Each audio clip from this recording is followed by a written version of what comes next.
Welcome back. நம்ம வந்து current அஃபேர்ஸோட next ஸ்டேஜை பார்க்க போறோம். என்ன பார்க்க போறோம் அப்படின்னா, நம்மளுக்கு எங்க சோர்ஸ், எனக்கு நான் உங்களுக்கு சொல்லக்கூடிய தகவல்கள் நான் எங்கிருந்து பெறுகிறேன், அது வந்து நான் உங்களுக்கு பகிர்ந்துக்க போறேன். அதை வந்து எப்பவுமே பிபிடியில் நான் அவங்க கிட்ட பேசிட்டு இருக்கிறத இன்னைக்கு அதை வந்து லைவா நான் எனக்கு கிடைச்ச இடத்த வந்து உங்களுக்கு தெரிவிக்க போறேன். சரிங்களா? தெரிவிக்கும் போது உங்களுக்கும் அதுல இருந்து பல முக்கிய நான் விட்டு போகிற சில செய்திகள், உங்களுக்கு முக்கியமா படுற செய்திகளை வந்து நீங்க பார்த்துக்கலாம். இப்போ வந்து நான் என்னோட ஸ்கிரீனை ஷேர் பண்ணும்போது முக்கியமா இந்த ஜிகே டுடேவும் கரண்ட் அஃபேர்ஸோட அடா அப்படிங்கிற ஒரு 2 இது இருக்கு. பார்த்தீங்கன்னா இதுதான் கரண்ட் அஃபேர்ஸ் .ada247.com. இதுல தான் வந்து நம்ம ஃபர்ஸ்ட் ஹாஃப்ல பார்த்த முக்காவாசி கரண்ட் அஃபேர்ஸ் செய்திகள் வந்து இந்த வலைதளத்துல இருந்து தான் நான் எடுத்தேன். நீங்க பாத்தீங்கன்னா 24 சிங்கப்பூர் மேரிடைம் பிக்சர் கூட நான் அதுல இருந்து தான் எடுத்தேன்.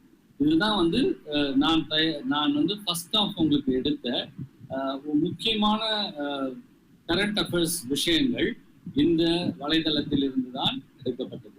இந்த வலைதளத்துல வந்து நீங்க உங்களை டெஸ்ட் பண்ணிக்கிறதுக்கான இதெல்லாம் இருக்கு. என்ன சொல்றது, நீங்க டெஸ்ட் பண்ணிக்கலாம், டெஸ்ட் எழுதலாம், எம்சிக்யூஸ் எழுதலாம். இது போல பல விஷயங்களை வந்து இந்த கரண்ட் அஃபேர்ஸ் அடா 24/7 உங்களுக்கு தருது. சரிங்களா? இப்போ Equitas bank appoints Rani Rampal and Smriti Mandhana as brand ambassador அப்படிங்கிறது முக்கியமான விஷயமாக இருக்குது. அதே மாதிரி international day of clean air for blue skies, இது வந்து இப்போ வந்து நான் உங்களுக்கு கொடுக்கறதுக்கு அப்புறமா வந்த செய்தி, அதனால இது அப்டேட் பண்ணிட்டே இருக்காங்க. International day of clean air for blue skies is observed globally on September 7 to promote and facilitate action to improve air quality. It is an UN recognized day that aims to raise public awareness at all levels. இது வந்து முக்கியமான இதோட theme பார்த்தீங்கன்னா healthy air and healthy planet அப்படின்றது தான் இதோட history. பார்த்தீங்கன்னா இதுல வந்து ஒரு செய்தி வருதுன்னா அதோட சிக்னிஃபிகன்ஸை வந்து இந்த வலைத்தளம் வந்து நம்மளுக்கு தருது. முக்கியமான பார்த்தீங்கன்னா இது வந்து தீம் என்ன, இந்த நாள் ஏன் கொண்டாடுறாங்க, இந்த நாளுடைய முக்கியத்துவம் என்ன அப்படிங்கிறது ஹிஸ்டரி ஆஃப் த டேல இருந்து நீங்க கண்டுபிடிச்சிக்கலாம். ஏன் அப்படின்னா United nation general Assembly adopted the resolution to hold International Day of Clean Air for Blue Skies on December 2019 during 74th session and invited the United Nations Environment Program. The inaugural edition of the International Day of Clean Air for Blue Skies was held in 2020. 2020 தான் இந்த முதலா international day of clean ஏர் அப்படிங்கிற ஒரு நிகழ்ச்சியை கொண்டாட ஆரம்பிச்சாங்க. இது வந்து டெஃபினட்டா இது போன்ற விஷயங்களை வந்து நம்ம இந்த வலைதளத்திலிருந்து எடுத்துக்கலாம். இந்த வலைதளம் வந்து உங்களுக்கு கரண்ட் அஃபேர்ஸை வந்து மிக கிளியரா உங்களுக்கு கொடுக்கும். பாருங்க, நீங்க இதோட மெயின் பேஜுக்கு போனீங்கன்னா கரண்ட் அஃபேர்ஸ் இருக்கும். இதை வந்து பிரிச்சு வச்சிருப்பாங்க. International current affairs, new development bank approves UAE Bangladesh and Uruguay as a new member அப்படின்னு ஒரு முக்கியமான நிகழ்ச்சியை கொடுத்திருக்காங்க. Shanghai-based New Development Bank has approved United Arab Emirates, Uruguay, and Bangladesh as new member countries. In 2020, the NDBA Board of Governors initiated negotiation to expand its membership. As a result, UAE, Uruguay, and Bangladesh has been admitted as the first new member countries of the New Development Bank. இந்த பேங்க்ல யாரெல்லாம் இருக்காங்க அப்படின்னா இதை establish பண்ணதே BRICS countries தான். Brazil, Russia, India, China and south Africa, இவங்க தான் இந்த உருவாக்குனவங்களே. அவங்க வந்து இப்போ யுனைடெட் அரப் எமிரேட்ஸை, உருகுவேயையும் பங்களாதேஷையும் புதுசா இணைச்சிருக்கிறாங்க. இவங்களால நிறைய முக்கியமான இது பார்த்தீங்கன்னா நாக்பூர்ல இருக்கிற மெட்ரோ ரயில் வந்து நியூ டெவலப்மெண்ட் பேங்க் தான் வந்து அதுக்கு வந்து பண உதவி பண்ணியிருக்காங்க. திட்ட மதிப்பீடுக்கு பார்த்து அதுக்கான பண உதவி பண்ணியிருக்காங்க. இது போல முக்கியமான இன்ஃபர்மேஷன்லாம் நீங்க வந்து இந்த இந்த வலைதளத்துல பார்க்கலாம். அதே மாதிரி பார்த்தீங்கன்னா நான் சொன்னதுதான் Sri Lanka declares food emergency as a forex crisis. Foreign exchange crisis-னால ஸ்ரீலங்கால வந்து ஃபுட் எமர்ஜென்சியை வந்து டிக்ளேர் பண்ணியிருக்காங்க. மிகவும் கஷ்டமான விஷயமாக நம்ம இதை பார்த்துட்டு இருக்கோம். இதை வந்து நம்ம நிறைய பேசணும், நம்ம ஃபுட் இது என்ன அப்படின்னு சொல்லிட்டு.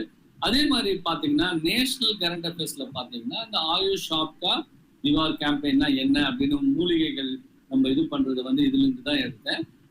அதே மாதிரி இது பாருங்களேன், முக்கியமான விஷயம் இது. IMF increases India's quota of special drawing rights. ஏன் அப்படின்னா இன்னைக்கு இந்தியாவுடைய ஃபாரின் ரிசர்வ்ஸ் வந்து எக்ஸ்ட்ரீம்லி ஹை. அப்ராக்சிமேட்லி பார்த்தீங்கன்னு வச்சுக்கீங்களேன், நம்மளோட ஃபாரின் ரிசர்வ் ரேஷியோ வந்து உலகத்திலே 3வது இடத்துல இருக்கு அப்படின்னு மதிப்பிடப்படுது. International monetary fund has made an allocation of special drawing rights SDR 12.5 billion to India, approximately $17.86 billion. With this, the total special drawing rights holding of India has gone up to SDR 13.66 billion, equivalent to around $19.41 billion. Huge money வந்து India கிட்ட இப்போ international IMF வந்து கொடுக்கறதுக்கு ரெடியா இருக்காங்க. பாகிஸ்தான் போன்ற நாடுகள் பல முறை சென்று அவர்களை கேட்ட பின்பும் அவர்களுக்கு கொடுப்பதற்கு தயார் நிலையில் இல்லை. ஏனென்றால் அவர்களுடைய பொருளாதாரம் அதல பாதாளத்தில் இருப்பதினால். SDR is one of the component of foreign exchange reserves of India. Hence, foreign exchange reserve has increased now. IMF has allocated a total of SDR 456 billion to all its member countries, out of which India has got SDR 12.57 billion.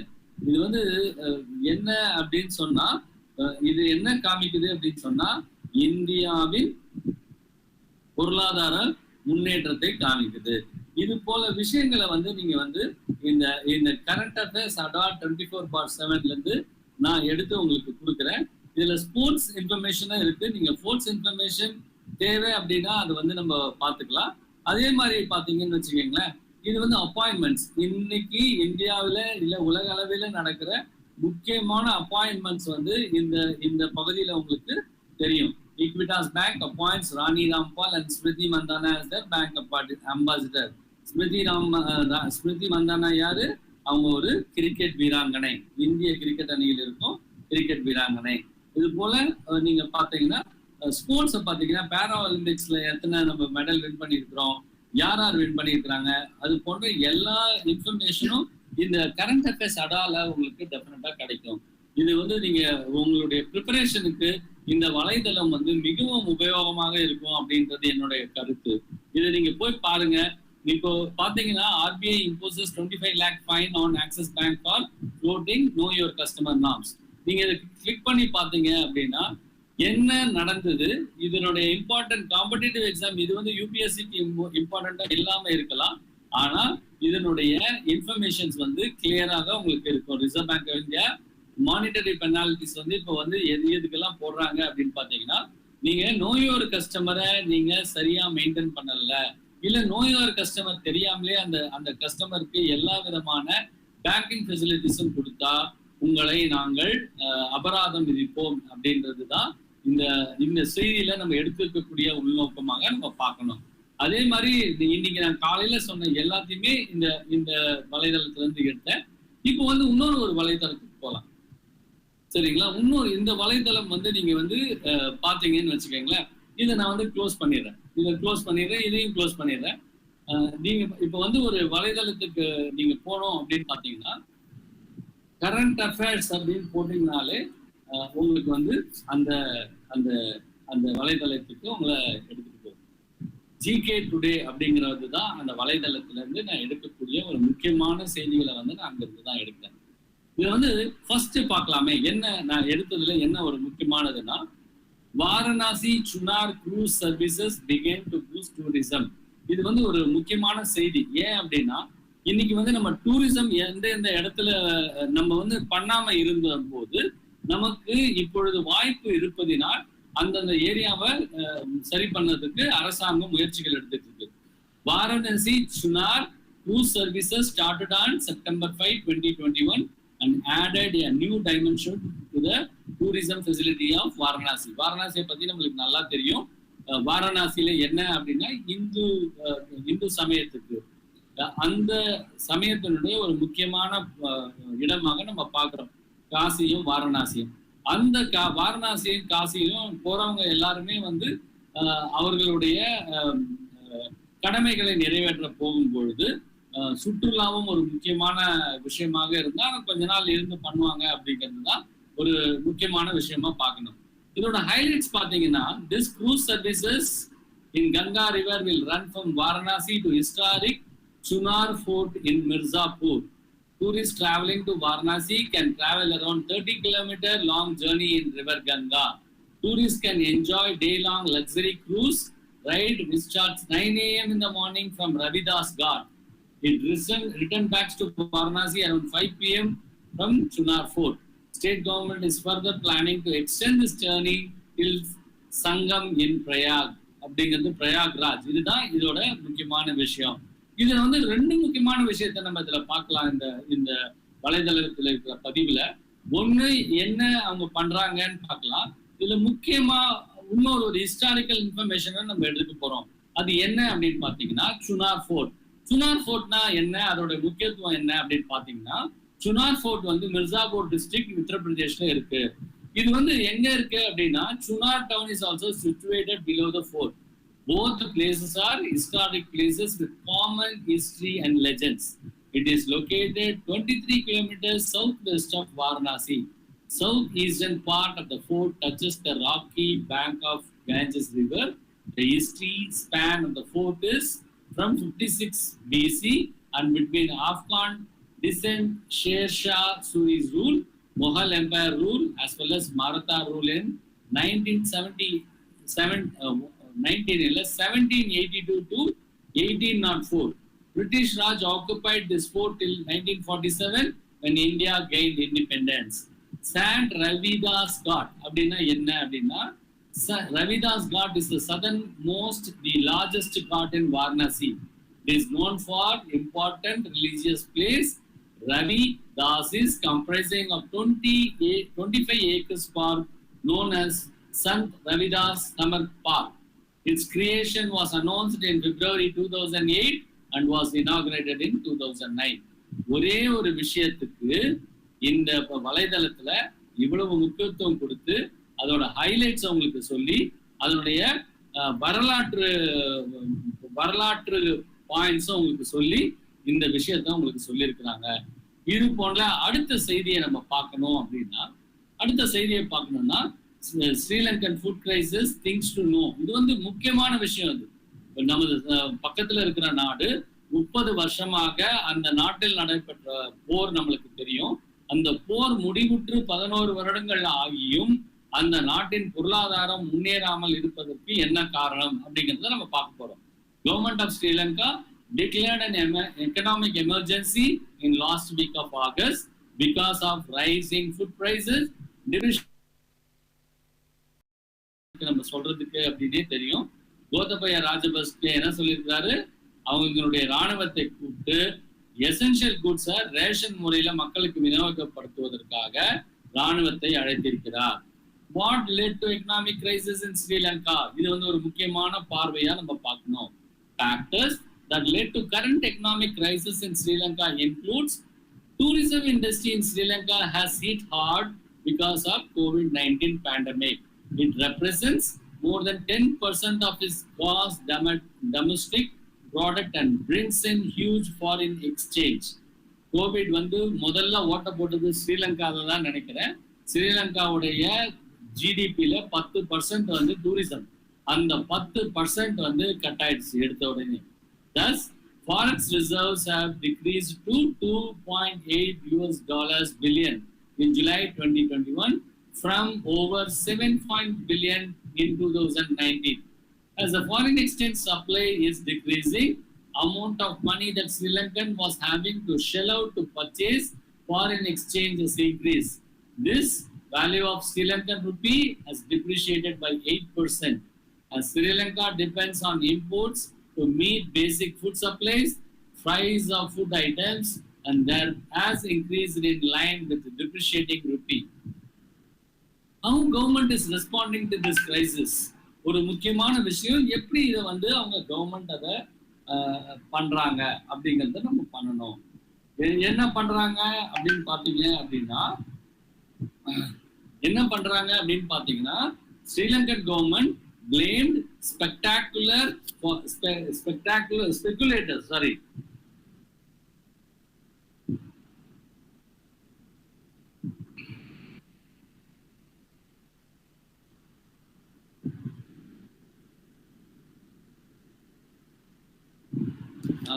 Sri Lankan government blamed speculators for resulting into rise in food prices by hoarding essential supplies. என்ன இதுல சொல்றாங்கன்னா உணவு பதுக்கல் நடைபெறுகிறது அப்படின்றத சொல்றாங்க. சரியா? உணவு பதுக்கல் நடைபெறுகிறது அப்படின்னு சொல்றாங்க. இந்த உணவு பதுக்கல் நடைபெறுறதுனாலதான் உணவு பற்றாக்குறை ஏற்படுகிறது என்பது ஸ்ரீலங்கா அரசாங்கத்தின் அறிக்கை. Government declared economic emergency and the public security ordinance. Under the emergency situation, Army has been tasked to seize the food supplies from traders and supply them to consumers at fair price.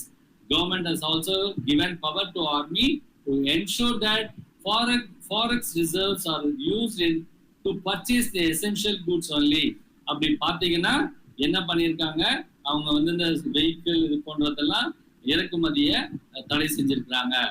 Impact of government decision அப்படின்னு பார்த்தீங்கன்னா Sri Lankan president seeks to make Sri Lankan agriculture fully organic, which will significantly decrease the domestic food production and cause further rise in prices. Capping of food prices could also lead to severe shortage because demand exceeds the supply at price fixed by the government. When supplies will be seized from traders, it will lead further drop in supplies and higher prices for essential goods. இன்னைக்கு நமது பக்கத்து நாடான ஸ்ரீலங்கா மிக பெரிய உணவு பஞ்சத்தை எதிர்நோக்கியுள்ளது என்பது இந்த கூற்றின் மூலம் நமக்கு தெரிகிறது. இந்த கூற்று என்ன சொல்லுது அப்படின்னா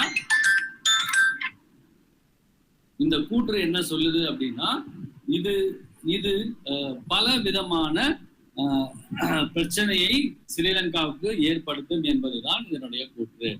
அடுத்தது பாத்தீங்கன்னா இதுதான் வந்து இந்த ஆப்கான் சண்டையில் ஒரு முக்கிய திருப்பம் கூட சொல்லலாம். பன்ஷீர் வேலி ரெசிஸ்டன்ஸ் அகெயின்ஸ்ட் தாலிபான். இப்ப கொஞ்ச நேரம் முன்னாடி பன்ஷீர் வேலி பத்தி சொன்னோம். ISI யாரு அப்படின்னா பாகிஸ்தானின் உளவுத்துறை. இந்த உளவுத்துறையும் சேர்ந்து பாகிஸ்தான் உளவுத்துறையும் தாலிபானும் சேர்ந்து ஹக்கானி நெட்வொர்க்குடன் சண்டையிட்டு பன்ஷீர் வேலியை கைப்பற்றி விட்டதாக இன்று காலை அறிவித்தார்கள். Panjshir valley is located to the north of Kabul. இதோட ஹைலைட் பாத்தீங்கன்னா Panjshir valley is located to north of Kabul அப்படின்னு சொல்லணும். Both the sides claims to have control in Panjshir, but neither could produce conclusive evidence to prove it. அப்படிங்கிறது தான் உண்மை. ரெண்டு பேருமே அந்த இடம் எங்களுது அப்படின்னு சொல்றாங்க, நாங்க கைப்பற்றிட்டோம், நாங்க தான் அதோட கண்ட்ரோல் என்கிட்ட தான் இருக்கு அப்படின்னு சொல்லும்போது முக்கியமான விஷயத்த பார்க்கணும். இதுக்கு வந்து யாருக்கிட்டையும் எவிடன்ஸ் இல்லை அப்படிங்கிறது தான் ஒரு முக்கியமான விஷயமா நம்ம பார்க்கிறோம்.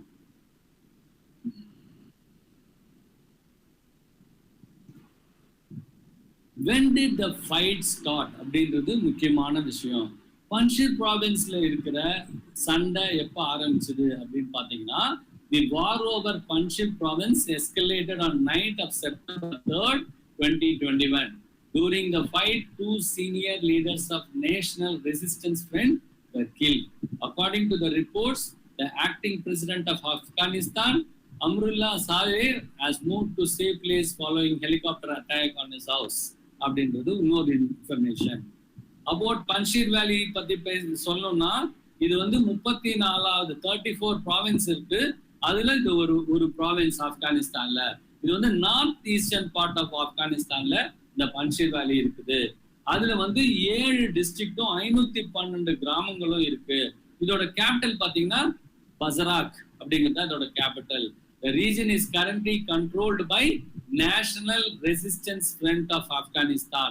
Panjshir and Baghlan provinces are reportedly not controlled by Taliban following 2021 Taliban offensive. இன்னைக்கு காலையில வந்த முக்கியமான செய்தியின் படி இந்த பன்ஷீர் வேலி தாலிபானின் கட்டுப்பாடுக்குள் வந்தது. இதற்கு உதவி புரிந்தவர்கள் பாகிஸ்தானை சேர்ந்த ISI அமைப்பினர் மற்றும் பாகிஸ்தானியோட எலைட் கமாண்ட் போர்ஸ் வந்து தாலிபானுக்காக போரிட்டு வென்றது என்பது ஒரு முக்கியமான செய்தியாக நம்ம பார்க்கிறோம். இது வந்து ஒரு independent province, Parwan province in 2004. It shares border with Baghlan and Takkar to the north, Pakistan and Nuristan to the east, Lagman and Kapisa to the south, and Parwan to the west. இதுதான் அதோட geographical information. இதோட பர்சாக பத்தி சொல்லணும் அப்படின்னா, இந்த Panjshir ப்ராவின்ஸோட capital வந்து பர்சாக். It is the provisional capital of Panjshir province. 6 villages. என்ன வில்லேஜ்னு பாத்தீங்கன்னா ஜன்கலாக், கசன்ஸ், மல்லாசா, அது இன்னும் 2 பேர் சொல்லியிருக்கிறாங்க. Tomb of Ahmad Shah Massoud. The line of Panjshir is located in Bazrak அப்படின்னு சொல்லியிருக்கிறாங்க. இதற்கான சண்டை மிக தீவிரமாக நடந்து கொண்டிருக்கிறது என்பதுதான் இதில் ஒரு முக்கியமான விஷயமாக நான் பார்க்கிறேன். அடுத்தது இதுதான், இதுக்கு வந்து உங்களுக்கு வந்து இந்த MCQs வந்து ஒரு நாள் 1ல இருந்து 15, 16ல இருந்து 31 இதோடைய MCQs வந்து இந்த வெப்சைட் வந்து உங்களுக்கு தரான் பிராக்டிஸ் பண்றதுக்கு. But they are charging. அடுத்தது இந்த பன்ஷீர் வேலியை பத்தி பார்க்கும்போது அடுத்தது ஒரு முக்கியமான விஷயம் பார்த்தீங்கன்னா, PM Modi tops morning consult global ratings அப்படின்னு பாத்தீங்கன்னா என்ன? மார்னிங் கன்சல்ட் குளோபல் ரேட்டிங்னா என்ன? According to US based global leader approval tracker Morning Consult, approving rating of Prime Minister Narendra Modi was the highest among 13 world leaders who were surveyed அப்படின்னு சொல்றாங்க. ஏன் அப்படின்னு பாத்தீங்கன்னா, this survey data is updated on a weekly basis. இது வந்து US based survey report. Prime Minister Modi obtained approval rating of 70%.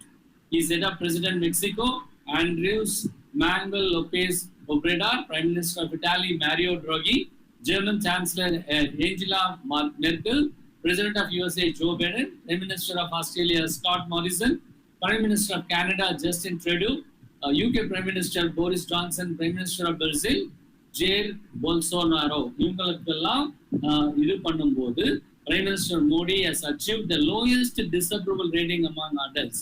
Out of total adults surveyed in India, 25% disapproved of him. Background பாத்தீங்கன்னா, in June 2021, disapproval rating dropped to 66%. It has dipped 20-point dip in August when rating was 82%. இந்த survey எப்படி பார்க்கறாங்க அப்படின்னு பாத்தீங்கன்னா, the real time polling data of election, elected officials and voting are issued or provided by political intelligence property platform of Morning Consult. Morning Consult conducts around 11,000 daily interviews globally regarding the leadership approvals and 5,000 daily interviews with registered voters in United States regarding presidential and congressional elections. Daily global survey data is prepared on basis of 7-day moving average of all adults in any country with a margin of error of between plus or minus 1 to 3%. Surveys are weighed on the basis of age, gender, region and education background, etc. All interviews are conducted online. In India, the sample represents the literate population. இது வந்து ஏன் இதை வந்து நம்ம சொல்றோம் அப்படின்னா, உலக நாடுகளில் நம்மளுடைய முக்கியத்துவம் வந்து அதிகரிச்சிருக்கு. யாரோட நம்மளுடைய பிரதம மந்திரியை கம்பேர் பண்றாங்கன்னு பார்க்கணும். நம்ம வந்து ஒரு கட்சிக்கு அப்பாற்பட்டு இந்த நாட்டின் பிரதம மந்திரியா பார்த்தோம்னா, அந்த பிரதம மந்திரியினுடைய இன்ஃப்ளூயன்ஸ், அவருடைய என்ன சொல்றது, அவர் மற்ற நாடுகளுடன் ஏற்படுத்தி கொண்டுள்ள உடன்படிக்கைகள், அந்த நாட்டினுடைய அவருடைய உறவு, அந்த நாட்டில் அவர் செய்யக்கூடிய பணிகள் இந்தியாவுக்காக, இது போன்ற பாராமீட்டர்ஸ் எல்லாம் எடுத்து பார்த்தீங்கன்னா, இவ்வளவு பெரிய தலைவர்கள் மத்தியில் நமது பிரதம மந்திரி நம்பர் 1ஆக மதிப்பப்படுவதற்கு இந்தியர்களாகிய நம்ம தான் காரணம் அப்படிங்கிறது தான் முக்கியமான செய்தியா நம்ம பார்க்கணும். இதை வந்து அரசியல் செய்தியா பார்க்க கூடாது. அடுத்தது வந்து ஒரு முக்கியமான விஷயத்தை நம்ம பார்க்கிறோம். கர்பி ஆங்லாங் பீஸ் அக்கார்ட் அப்படிங்கிறது வந்து ஒரு முக்கியமான விஷயம். Historic tripartite Karbi Anglong accord was signed on September 4th between Government of India, Government of Assam and 6 faction of the Karbi. அசாமை பத்தி உங்களுக்கு நல்லா தெரியும். இதோட கீ ஃபேக்ட்ஸ் பாத்தீங்கன்னா, இந்த அக்கார்டு வந்து armed group shall shun their path of violence, surrender their weapon and disband their organization within 1 month of date of signing this Karbi accord. Under it, all camps occupied by Karbi group shall be vacated right after.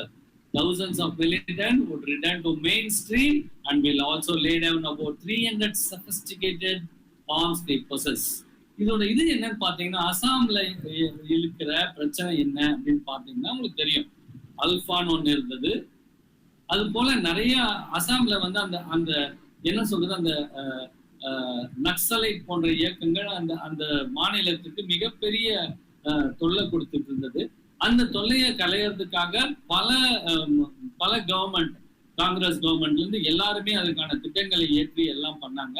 இன்னைக்கு அந்த government வந்து, Assam government வந்து கர்பியாவை வந்து பேச்சுவார்த்தைக்கு அழைச்சு அவங்களோட ஐயங்களை போக்கி அவங்க கிட்ட இருந்து ஆயுதங்களை எடுத்து அவர்களையும் நம்ம போல நார்மலா வாழ்வதற்கான வழி செஞ்சிருக்காங்க அப்படின்னு நினைக்கும் பொழுது நம்ம வந்து பாராட்டாம இருக்க முடியல.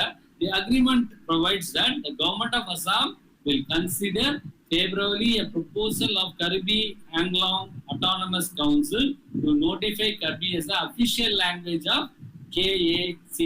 The official language of பண்ணோம். English, Hindi and Assamese will continue to be used as an official language. ஒன்னு, Government of India will allocate 500 crores, 100 crores a year to develop அந்த region, அந்த Karbi region டெவலப் பண்றதுக்காக. அதே மாதிரி Government of Assam will allocate 500 crores of development project that will be taken as a part of special package. Army, paramilitary forces and police will have to organize special drive to recruit Karbi youths. Non-heinous cases filed against armed groups will be withdrawn by Assam government in accordance with the law. However, call for heinous cases will be taken on a case-to-case basis. Assam government will be providing financial compensation of rupees 5 lakhs to each of next kin of the person who lost their lives in agitation demanding autonomous state. Institution mechanism, as per the agreement, institution mechanism will be set up to coordinate between Government of Assam and KAC on periodic basis in order to resolve issues of mutual concern such as pending legislation, financial transaction and flow of revenue. இது ஏன் ஒரு முக்கியமான விஷயமா நம்ம பார்க்கிறோம் அப்படின்னா, ஒரு அமைப்பை அந்த அமைப்பின் தீவிரவாத செயல்களில் இருந்து விடுபட்டு விட்டு அவர்களையும் நம்மை போன்ற குடிமக்களாக மாற்றும் முயற்சியில் ஈடுபட்ட மத்திய அரசுக்கும் அசாம் அரசுக்கும் நம்ம வந்து நன்றி சொல்லணும் அப்படின்றதுதான் இதை நான் பார்க்கிற ஒரு முக்கியமான விஷயம். அடுத்த பேஜுக்கு நீங்க போனீங்க அப்படின்னா, இது என்ன, EAM co-chairs 4th round of Indo-Danish Joint Commission meeting. இது வந்து நீங்க பார்க்கணும். இந்த தொகுப்புல பாத்தீங்க அப்படின்னா எல்லாமே வந்து ஒரு முக்கியமான செய்தியாக தான் அவங்க போட்டிருக்கிறாங்க. அந்த முக்கியமான செய்தியை நீங்க வந்து பார்த்துட்டு அதை நீங்க அப்சர்வ் பண்ணி அதை நீங்க குறிப்பெடுத்து வச்சுக்கணும். இல்லைன்னா நீங்க இந்த GK டுடேவை நீங்க மறுபடியும் நீங்க பாத்தீங்கன்னா ஒரு நாளுடைய இதுவும் உங்களுக்கு கிடைக்கும். அந்த விதத்துல நீங்க வந்து அந்த கொஸ்டின் நான் சொன்னல, அந்த கொஸ்டினை எடுத்து எழுதலாம். இப்போ EAM co-chairs 4th round of Indo-Danishல பாத்தீங்கன்னா உங்களுக்கு வந்து முக்கியமான இது என்னென்ன அப்படிங்கறத வந்து அவங்களே கொடுக்குறாங்க. ஹைலைட்ஸ் இந்த ட்ரீட்டில, இந்த மீட்டிங்ல என்ன ஹைலைட்ஸ் அப்படிங்கிறத கொடுக்குறாங்க. இதோட பேக்ரவுண்ட் என்னன்னு கொடுக்குறாங்க. அதே மாதிரி இந்தியா டென்மார்க்கோட ட்ரேட் ரிலேஷன் என்னன்னு கொடுக்குறாங்க. அதே மாதிரி இந்தியா டென்மார்க்கோட ரிலேஷன் என்னன்னு கொடுக்குறாங்க. இதுதான் வந்து நம்மளுக்கு முக்கியமான செய்தியா நம்ம பார்க்கணும். இப்ப பாத்தீங்கன்னா எக்ஸ்டர்னல் அஃபேர்ஸ் மினிஸ்டர் ஜெய்சங்கர் இருக்காரு பாருங்க, co-chaired the 4th round of Indo-Danish Joint Commission meeting with Danish counterpart JP Kofod of Copenhagen on September 5th அப்படிங்கிறது இதோட செய்தி. இந்த செய்தியோட ஹைலைட்ஸ் பாத்தீங்கன்னா, during the meeting EAM noted that Denmark is India's very unique partner for its efforts to grow back greener rather than build back better. அப்படிங்கிறது தான் எங்களுடைய முதல் highlight. Greener பேச்சரா எடுத்துட்டு வரணும், பெட்டரா எடுத்துட்டு வரணும் அப்படிங்கிறது தான் முக்கியமான இது. It helpful for countries like India at current stage of development because of Central European nations' strength, experience and best practices.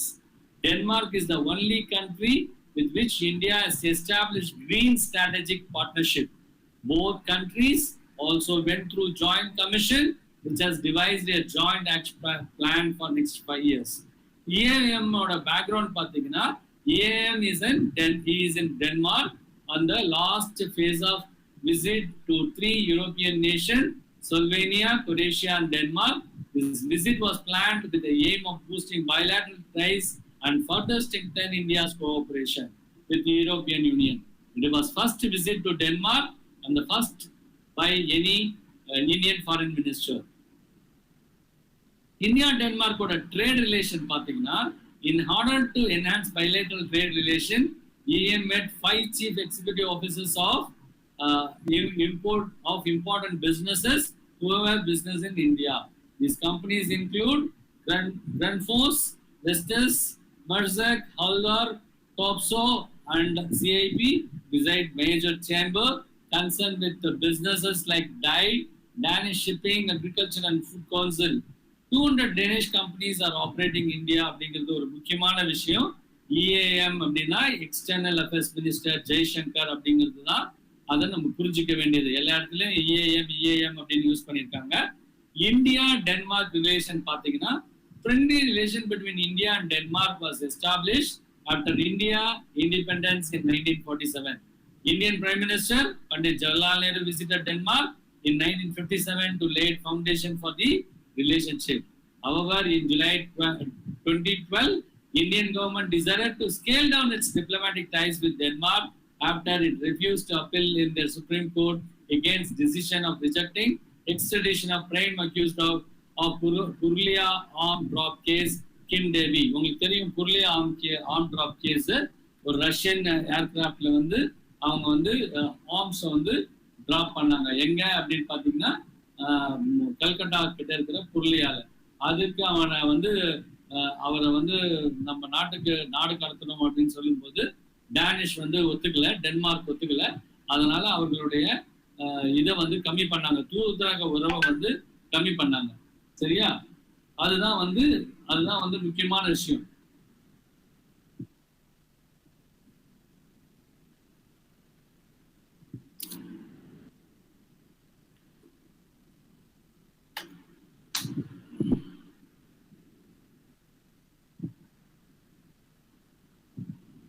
அடுத்தது வந்து நம்ம இன்டர்நேஷனல் டே ஆஃப் சேரிட்டியை வந்து பார்த்துட்டோம். போன இதுல வந்து இன்டர்நேஷனல் டே ஆஃப் சேரிட்டியை பத்தி உங்களுக்கு எலாபரேட்டா இன்ஃபர்மேஷனை உங்களுக்கு கொடுத்துட்டேன். அடுத்தது பாத்தீங்கன்னா Big John, biggest treasure tops to be auction. Big John அப்படின்னா என்ன அப்படின்னு பார்க்கலாம். Big John, enormous treasure tops to be auctioned and expected to get big bucks on auction book in France. Big John's skeleton is more than 66 million old and 60% complete. It is the largest triceratops top even found, measuring about 26 feet long. Its skull is 75% complete and 6.6 feet wide. இதோட skeleton வந்து French auction house யூக்லியோல வந்து September 16 October 15 வந்து இருக்கு. அதோட இதுவும் போட்டிருக்காங்க, அட்ரஸும். On October 18 it will make its debut appearance at the Parisian auction house Hotel Road. The Parisian auction house will be auctioned on October 21 to the highest bidder. It is expected to fetch between 1.5 billion to 1.8 billion US dollars. அப்படிங்கிறது தான் இதோட முக்கியமான விஷயம். இப்போ நீங்க இதுல இன்னொரு விஷயம் பாத்தீங்கன்னா, இது ட்ரைசராப்டாப்ஸ் அப்படின்னா என்ன அப்படின்னா, trihorned triceratops is inhabited in North America during Cretaceous period, some 67 million to 65 million year ago. Big John lived on an island content called Lara Media in South Dakota. Island ஆச்சா இதுதான் அந்த மிருகம் வந்து அங்க இருந்தது. when fossils was discovered அப்படின்னு பாத்தீங்கன்னா இது எப்போ கண்டுபிடிச்சாங்க, இந்த எலும்பு கூட எப்போ கண்டுபிடிச்சாங்க அப்படின்னு பாத்தீங்கன்னா பாலியோடெக்னாலஜிஸ்ட் வால்டர் டபிள்யூ ஸ்டேன் வந்து இதை கண்டுபிடிச்சாரு. இது 2014 கண்டுபிடிச்சாரு. இது வந்து எங்கிருந்து எடுத்தாரு, எக்ஸவேஷன் எங்க நடந்தது அப்படின்னு பாத்தீங்கன்னா he excavated skeleton from Hell Creek Formation, which is an Asian flood plain and rich fossil site spanning over Montana, North Dakota, South Dakota and Wyoming. Big John died and covered by thick mud. As a result, it got fossilized. அப்படின்றது தான் இதோட முக்கியமான இன்ஃபர்மேஷனா சொல்றாங்க. Tamil Nadu to set up India's first dome conservation reserves. Government of India recently announced its plan to set up India's first dome conservation reserves in Park Bay on the southeast coast. என்ன அப்படின்னு பாத்தீங்கன்னா இது ஒரு கடல் மாடு, கடல் பசுன்னு சொல்லுவாங்க. Dugong அப்படின்றது கடல் பசு. இது வந்து என்டேஞ்சர்ட் அனிமல், அழிஞ்சுட்டே இருக்கு, அழியும் வகையை சார்ந்த ஒரு மிருகம். இதுக்கு வந்து எங்க ஏன்னா ஹாபிடேட் லாஸ், அது வசிக்கக்கூடிய இடங்கள் வந்து இல்லாம போனதும், பொல்யூஷன்னாலையும், சீ கிராஸ் அப்படிங்கிற ஒரு தாவரம் இல்லாதனால தான் இந்த பசு அழிஞ்சிருச்சு அப்படிங்கிறது தான் முக்கியமான விஷயம். இது வந்து கல்ஃப் ஆஃப் மன்னார்லையும் பார்க் பே தமிழ்நாடுலயும் நிறைய இருக்கு அப்படின்றது தான் முக்கியமான விஷயம். இது வந்து சவுத் ஈஸ்ட் தமிழ்நாடு, வெஸ்ட் ஸ்ரீலங்காவும் இருக்கிற கல்ஃப் ஆஃப் மன்னார் வந்து ஷாலோ பே, ஷாலோன்னா ஆழம் இல்லாத ஒரு இடம், அந்த இடத்துல தான் வந்து இந்த கடல் பசு இருக்கு அப்படிங்கிறது தான் முக்கியமான விஷயம். With the help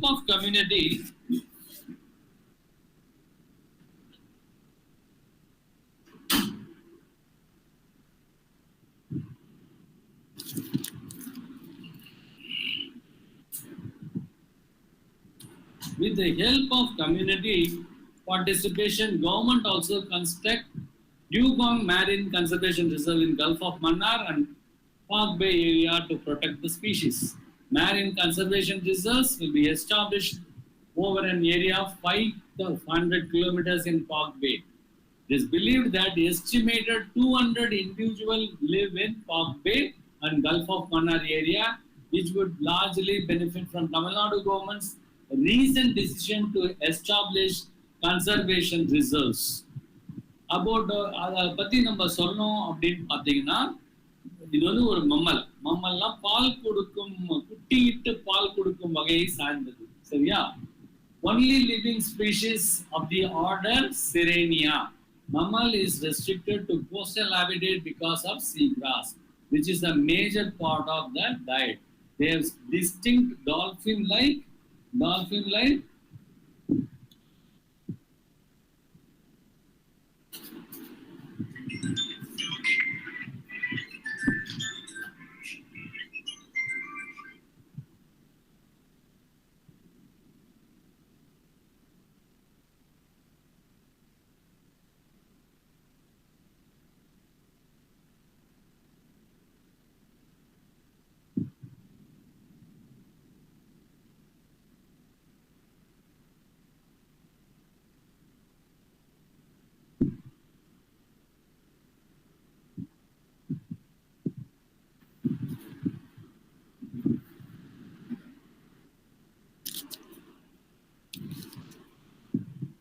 They have distinct dolphin-like tail, different skull form, teeth pattern. Its closest relative is stellar sea cow, which got extension at illama poichu 18th century. The IUCN has listed dugong as a vulnerable to extinction species. On the other hand, convention and international trade in endangered species has limited or banned the trade of derived products அப்படின்னு சொல்லியிருக்கிறாங்க.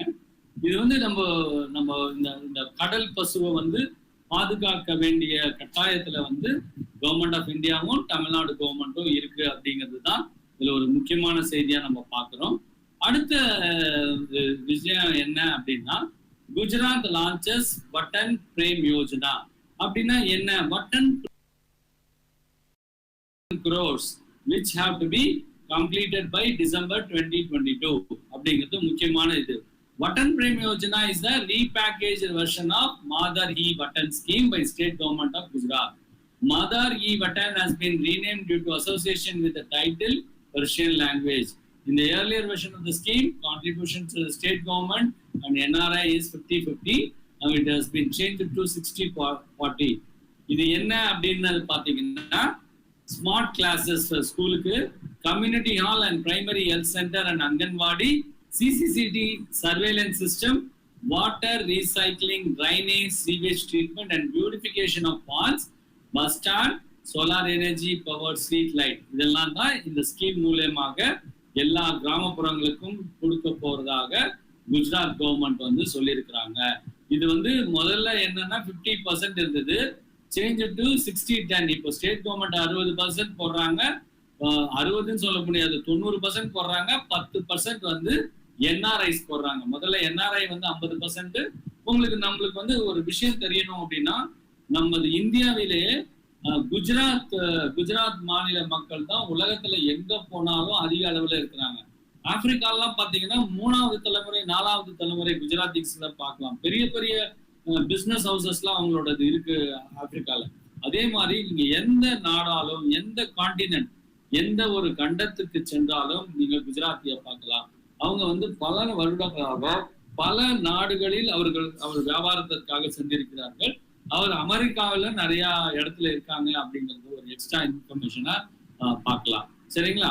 அடுத்தது வந்து ஒரு 3வது இதை பார்த்தீங்கன்னா, இது நிறைய சொல்லியிருப்பேன் உங்களுக்கு, பட் திரும்பியும் சொல்றேன். ஒரு முக்கியமான விஷயத்த நம்ம பார்க்கறதுக்கு என்ன அப்படின்னா, பேரா ஒலிம்பிக்ஸை பத்தி நான் வந்து நிறைய பேசவே இல்லை. பேரா ஒலிம்பிக்ஸ்னா மாற்றுத்திறனாளிகளுக்கான ஒலிம்பிக்ஸ். ஒரு முறையும் சம்மர் ஒலிம்பிக்ஸ் நடந்து முடிஞ்ச உடனே அதே நாடுல வந்து உங்களுக்கு வந்து பேரா ஒலிம்பிக்ஸ் நடக்கும். மாற்றுத்திறனாளிகளுக்கான ஒரு விளையாட்டு போட்டிகள். அதுல சைனா, ஜப்பான், அமெரிக்கா, ரஷ்யா போன்ற நாடுகள் வந்து முதல் 3-4 இடத்தை வந்து பிடிக்குது. முதல் இடத்தை வந்து சைனா வந்து பிடிச்சிருக்கு. 2-3 இடம் வந்து அமெரிக்காவுக்கு 3வது இடமும் 2வது இடத்துல ரஷ்யாவும் இருக்கு. இந்தியா வந்து 23வது இடத்துல இருக்கு. இந்தியா இந்த முறை பதக்க பட்டியலில் 23வது இடத்தில் இருந்தாலும் இந்தியா பல பதக்கங்களை வென்றது என்பதை நாம் வந்து பாராட்டியே ஆக வேண்டும்.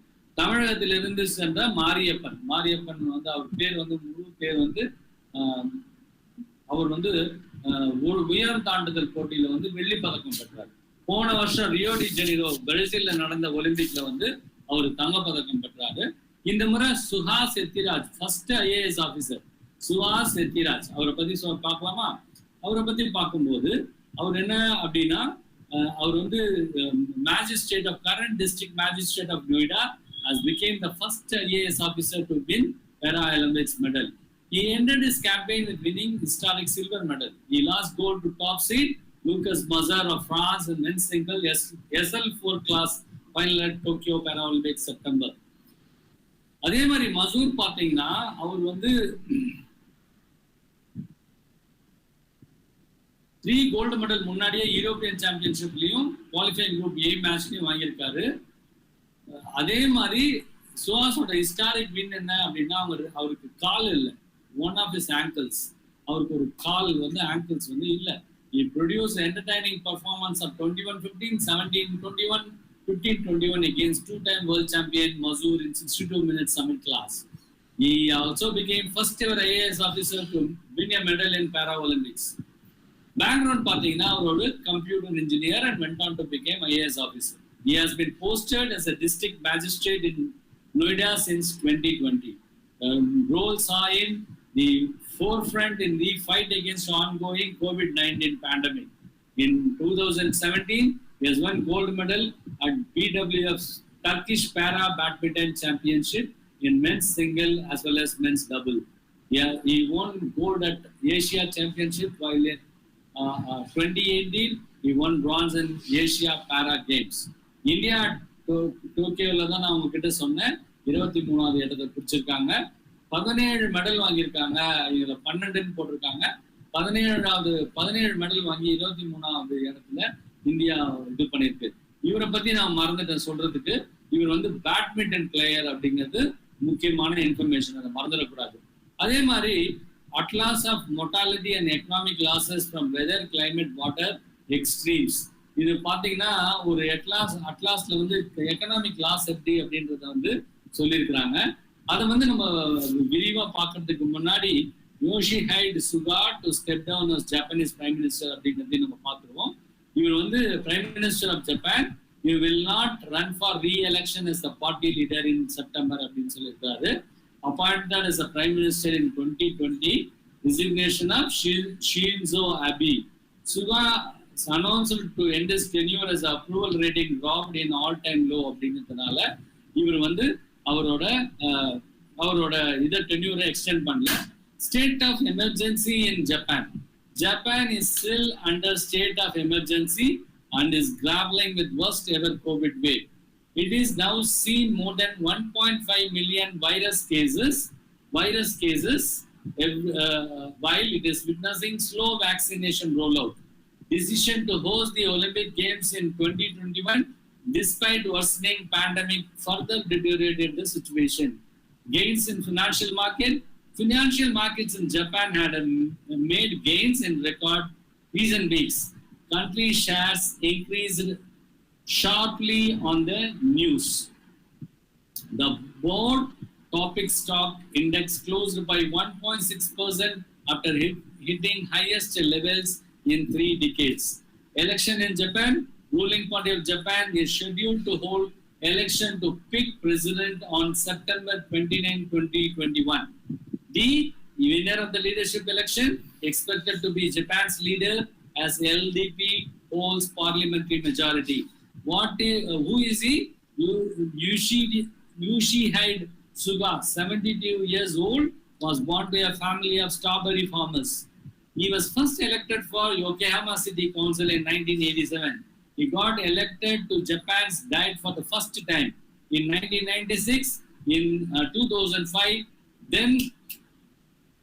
Then Prime Minister Junichiro Koizumi appointed him as a Senior Vice President of Internal Affairs and Communication.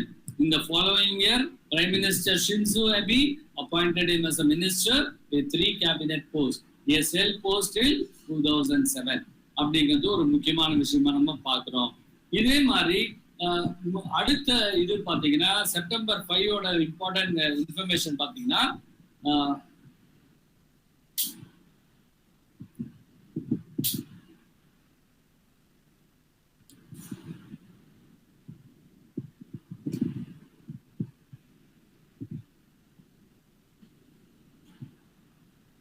Indian Institute of Science and ISRO developed device to conduct microbial experiments in outer space.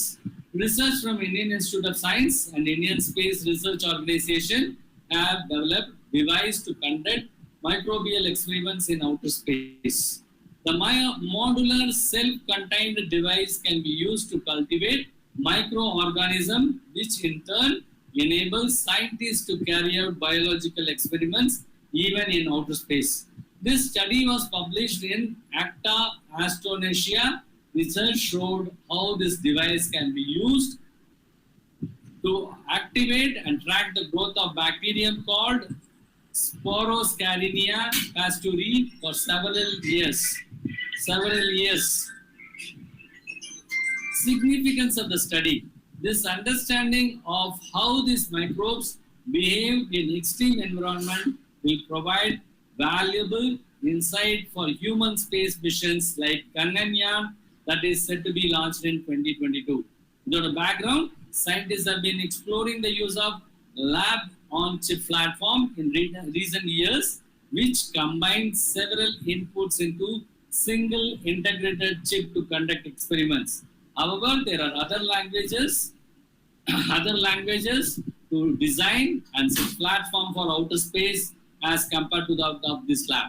About the new device, The new device uses combination of light emitting diode, photodiode sensor, which track bacterial growth by measuring optical density or scattering light. This is similar to spectrometers used in the lab. It also comprises of separate compartments for different experiments. Each compartment or cassette air chamber with bacteria and nutrition medium can be mixed to kickstart the growth. How data is collected? Data from each cassette is collected and stored separately. 3 cassettes are clubbed into single cartridge, which consumes less than 1 watt of power. According to research, a full payload that could go in spacecraft will comprise 4 such cartridges, which are capable of carrying 12 independent experiments. இது வந்து இதோட முக்கியமான விஷயமா நம்ம பார்க்கிறோம். என்னத்த Indian Institute of சயின்ஸும் ISRO develop பண்ண அந்த மைக்ரோபியல் எக்ஸ்பெரிமெண்ட் வந்து அவுட்டர் ஸ்பேஸ்ல பண்ணக்கூடிய ஒரு டிவைஸ். இந்த டிவைஸ் வந்து ஸ்பெக்ட்ரோமீட்டர் மாதிரி இருக்கும். நீங்க ஸ்பெக்ட்ரோமீட்டர் பார்த்தீங்கன்னா அது வேவ் லென்த் கண்டுபிடிக்கிற ஒரு ஸ்பெக்ட்ரோமீட்டர்.